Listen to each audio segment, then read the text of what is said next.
A story is more powerful than the bomb. Let me explain. You've, you may have seen on social media people defending the need to resort to violence and often using the quip, what, if we're not going to be violent, then how do you expect anything to change? Just magic, right?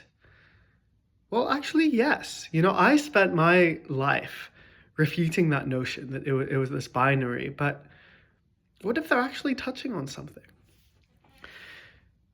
In my opinion, what is a much more potent tool for change, not weapon, tool, is story, is consciousness, is paradigm. That, a shift on that level, is how you create deep-rooted change, right? Many people have said this before, and I will repeat. Our society is built on stories, right? Our sense of self, environment, as Charles Eisenstein outlines in The Ascent of Humanity, it all goes on to form the system that we see around us. Now, if you dissent from this system in any way, perhaps your knee-jerk reaction, informed by trauma, may be to bomb it, maybe to destroy it through weapons, to kill the people who are enacting it. But what if there's another way? What if that knee-jerk reaction just creates more oppression, more torment, more pain, and an even bigger backlash, and also gets the establishment to turn people against you and your movement, as they did as part of COINTELPRO operations in the 60s?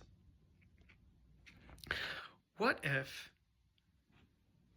the harder way is actually also the more effective way of challenging the paradigm, the dominant paradigm, in every way we can, challenging the illusory sense of separation in every way we can? Because if you truly know that you are connected to everyone and everything around you, and that separation is an illusion, you don't want to control it. You don't want to destroy it, right? You don't want to dominate over it. You don't want to damage it. You want to work together. You want to cooperate. A new sense of being emerges. Much of what we are seeing in the world today is based on trauma. So what if the way to break through the trauma isn't to bomb it, but through transmutation?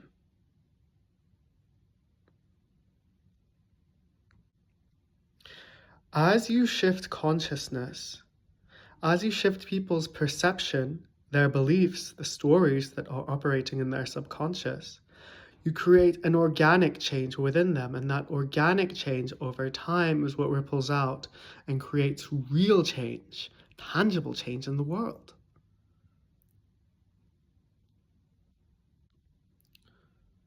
As the illusion of separation dissipates in the minds of more and more people, the decisions that they were making from that space also dissipate. They no longer make sense, they no longer seem necessary, and so the impetus for much of the cruelty, for the structures of domination that we see in the world today, fall apart. And we begin to relate to each other and the world in new ways, slowly as we heal.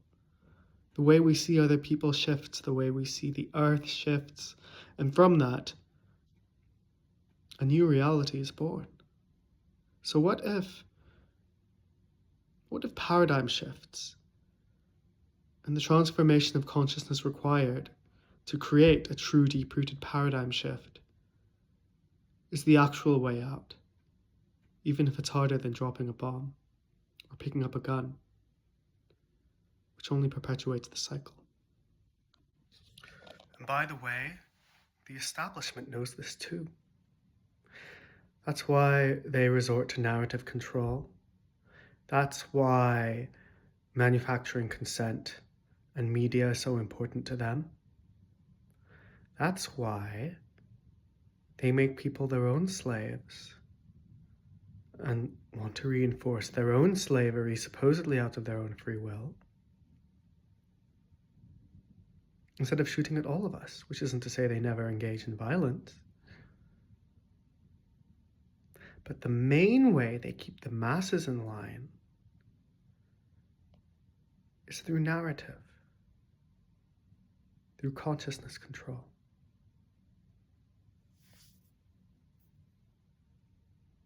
So maybe instead of being socially engineered,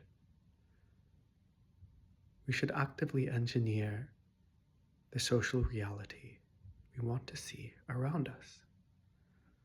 One in which we as people have power over the choices in our lives.